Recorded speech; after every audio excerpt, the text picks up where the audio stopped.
Final thoughts. Oh, wow. I think it's just, again, we should always be looking at how can we help people? How can we continue to learn and educate ourselves so we can be better people to help others and to be successful.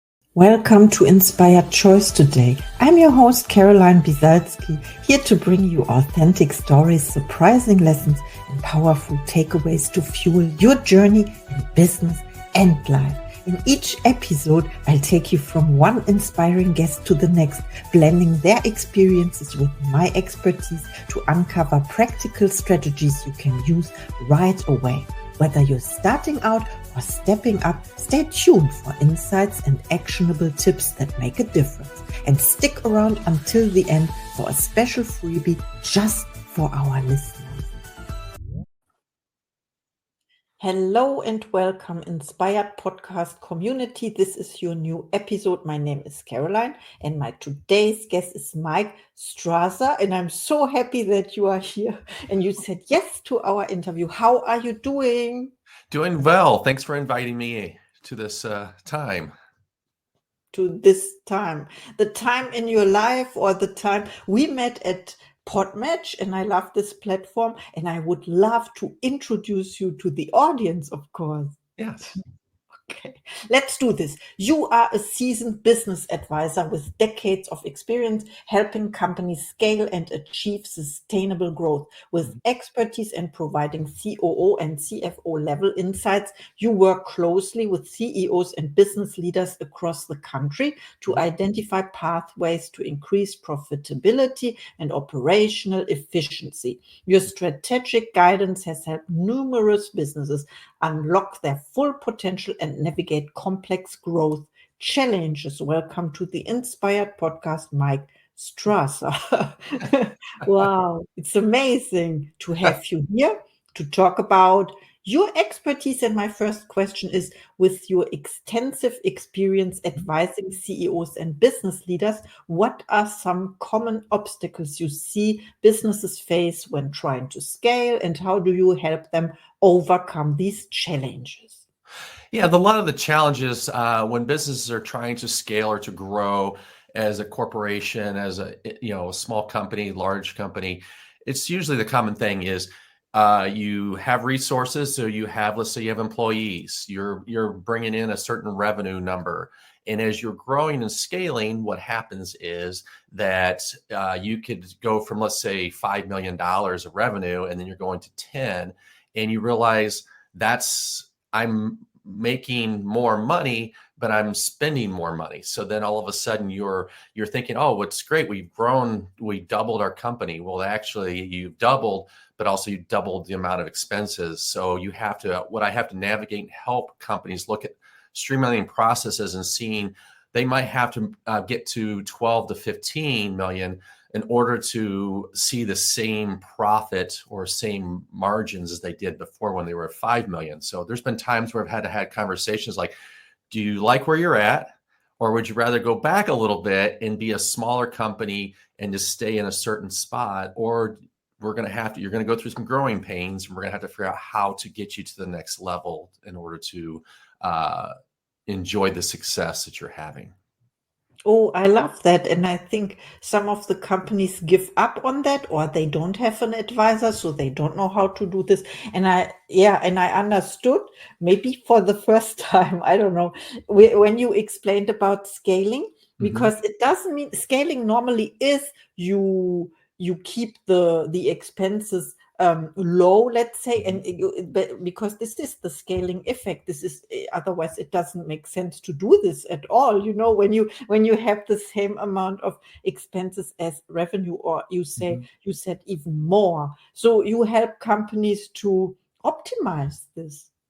Yes, I help them optimize their company as we're looking at employees. That's something that's always, I want to make sure employees have a great place to work, and because they're there a lot of the hours of the day. And I want to see, as you grow your company, as a CEO looks at that and keep on adding employees, because there's more functions to do, and it's just you need more people in order to that happen. So I have to see, how do I maximize the effort without burning out the employees, and also two, making sure the revenue and the expenses stay at a place where it's reasonable for companies to want to continue to grow.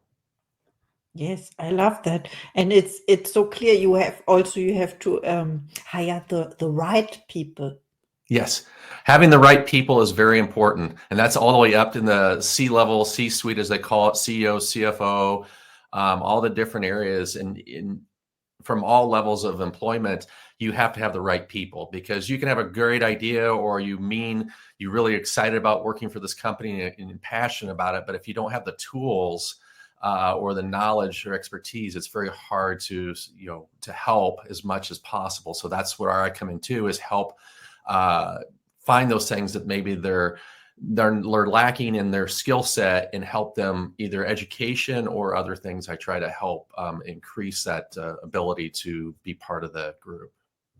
That's great. I love what you do already, and it sounds like success. And the Inspired podcast is all about stories of change and success, right? And my Yes. next question is, you offer both COO and CFO level insights to companies. Can you share how these two roles complement each other in driving business growth and profitability?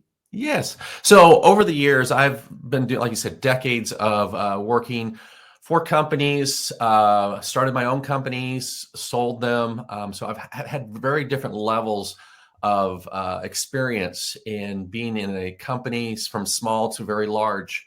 And what the two offer is the CEO and CFO. So CEO is, the operations side of things, trying to make sure everything is moving and going in the place it needs to be, and making sure the right people, right seats, things are happening where they need to, and being efficient. CFO is, of course, a lot of times just the numbers. They're looking at the numbers and they're trying to figure out, how do we afford, or how do we cut, how do we, how do we basically pay our employees better wages, or those type of things. So because of my experience on both sides of operations and financial, I have that ability to help forecast and help the CEO with their vision, and saying, okay, I know how operations works and I know how finance works. And by doing so, they are dual to help each other to benefit the process and the CEO and the company. I think that's where it's a nice benefit for me, because I'm not just in one area. I have two areas that I can really focus on and make sure they're balanced, because sometimes you have a CEO and a CFO that have opposite opinions. They're like, nope, we're doing this and this, and that's not bad. It's just sometimes they will go a different direction, and then the CEO is wondering, why doesn't this work? Yeah, I think it happens when the company grows as well. And I had to smile, because you have the two perspectives, and you are maybe helping to communicate them to communicate also with the CEO. And when you were talking, I had a picture in mind. It was Steve Jobs. Maybe it was different, but the company, or he also split up, or the company was not happy with his decisions anymore. It's a tough thing, especially a CEO. As you said, Steve Jobs, he was a creator, he was a visionary, and he pushed people to the limit. And I think there's good and bad with that, but there also too is trying to make sure there's a balance, and we all need balance in our lives, and we have to figure out, how do we do that? And I think that's where you'll see companies really grow, is by there is a balance in from the operation side to the financial side. Yeah, I see. And when you talked about, I had a thought in mind now. How to balance this. I forgot. I wanted to ask something. It was so inspiring. Help companies. Yes, I know it. I know it now. Steve Jobs was someone who, you said push to the limits. It was like, whether you work for me or you can leave the company, right? You said he pushed people to the limit, but it Yes. was like, like you do it my way or you Right. leave, and you talk about balancing. So when I think of the word balancing, it's always like work-life balance or Yeah. bringing in harmony. You said employees are spending the most time of the day in the company, so it Yeah. had to be agreeable or Mhm. or nice, a nice Yeah. workplace. What are you doing to ensure that they are happy employees? That's always a tough thing because we all have our reasons what makes us happy or what makes us want to work. And in doing that is, some of the, tech companies that I've worked with, or you can talk about, Steve Jobs, is people will want to prove that they can do it. So then they work harder, longer, and you see very successful companies, but the turnover happens really fast, and there's costs for turnover, and you have to basically teach, educate how the vision, the mission of your company is. So you're always constantly bringing in new people. And I think that's where you have to look at it is, and times have changed since Apple became a company and other companies, and things are shifting to where people are saying, I want that work-life balance. It's like, I want to work, I want to make good money, I want to be productive in this company and have the value that I bring. But also too, they're saying, but I also want to enjoy life outside of a business. And what I always try to do is kind of, as you mentioned a little bit ago, is communication. And I think we talk about that and we think that, well, it's a very simple thing, but people have not done a very good job of communicating to each other. We say things to each other, but then at times we don't.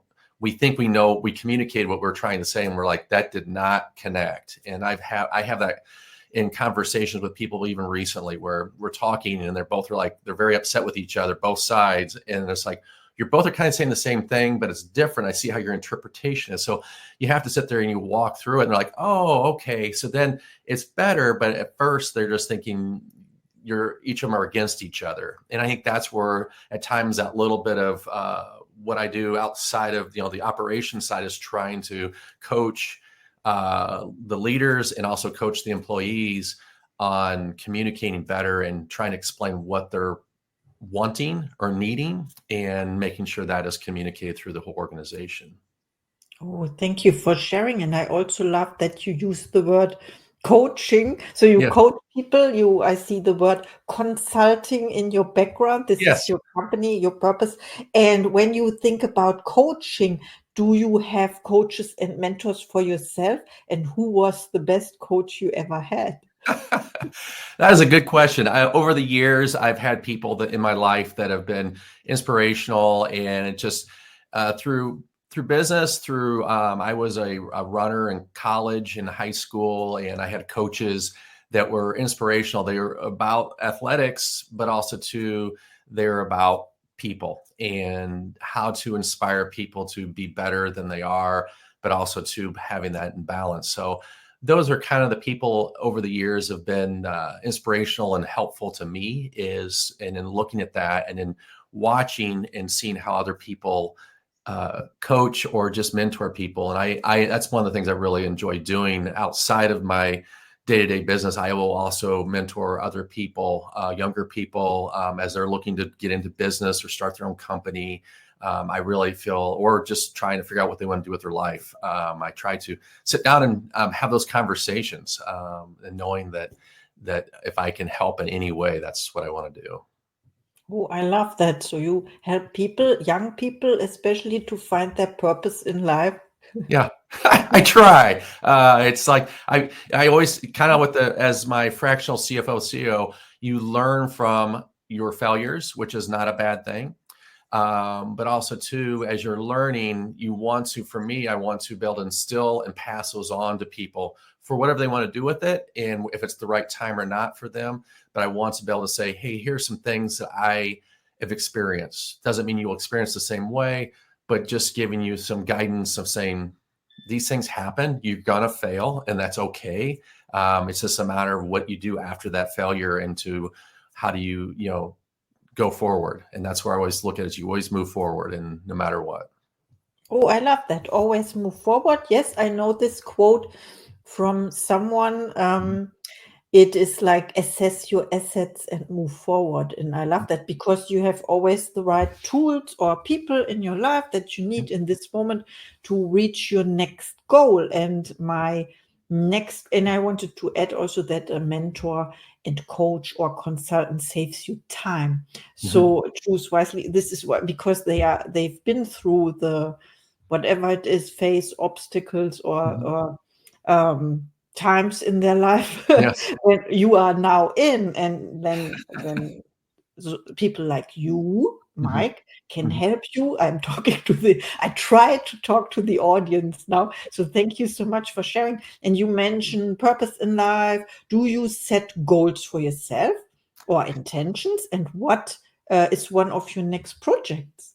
Yeah, I always set goals. I always have intentional purpose of where I want to go. And in the business world, it's more of who can I help next? How can I help another business? How can I help another group succeed?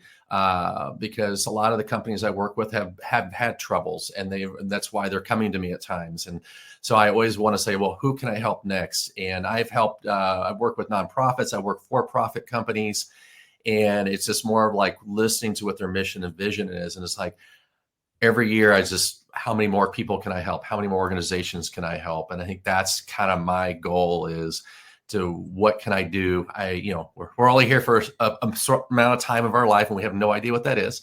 And I want to make sure that I can spend it helping people as much as possible, and using the experience and knowledge that I have, but also able to learn from people. And that's something too, is every year I try to figure out, what new thing do I want to learn? What thing do I want to understand to be a better person, better coach, better fractional CFO, COO. So those are kind of the things that those are Wow, my thank goals. you so much. We are looking forward to you achieving your goals, of course. And when you explained it now, when you told this, how you proceed, then it reminds me of one of the secret principles, or one of the secrets of leadership. It is initiative, is doing the right thing without being told to do so, or how to do. And this is, you really are focused on solutions. And I like this question because it's an open question, right? Who can I help next? How can I help the next person I meet, for example? Or when we are on social media, and you like us now in this podcast, we meet also on social media. Who can I help next? And when you go with this open question through your life, then you found your purpose, right? This Yes. is the purpose we can live. Thank you so much for our interview. I would Yes. like to know, when people reach out to you, where can we find you? Do you have special offers or services? Yeah. So several places you can reach me is my website. It's Straza Consulting, or consultstraza.com, or my LinkedIn page. You can find me at Michael Straza on LinkedIn. Those are the two easiest ways. You can always send me a message through there, or through my website. There's a place you can contact me now. And it's pretty much anybody that's looking for their growth, scaling of their company. I will sit down, listen to what their needs are, and then put together something that says, here's how I can help. And if it's something I can't, I will find you somebody that will. I always try to find a connection, because I think I want to make sure we're the right fit, and I want to make sure I can help. Again, it goes back to helping and providing people a solution. So yes. Thank you so much for sharing. Please reach out to Mike. He's amazing. He shares his information. Not many people have or do. Let's say, in one sentence. It's a new sentence I created. And now it's time for your final thoughts to the audience, please. Final thoughts. Oh, wow. I think it's just, again, we should always be looking at how can we help people? How can we continue to learn and educate ourselves, so we can be better people to help others, and to be successful. Oh, wow, I love that. Always learn, always show your best self, your best version, to be of best service, I assume. Yes. This is your message. I love it. Thank you so Yeah. much, Mike Straza, on Good the job. Inspired Choice today. Yeah. Well, thank you. And see you in the next episode. Thank you for listening to Inspired Choice today.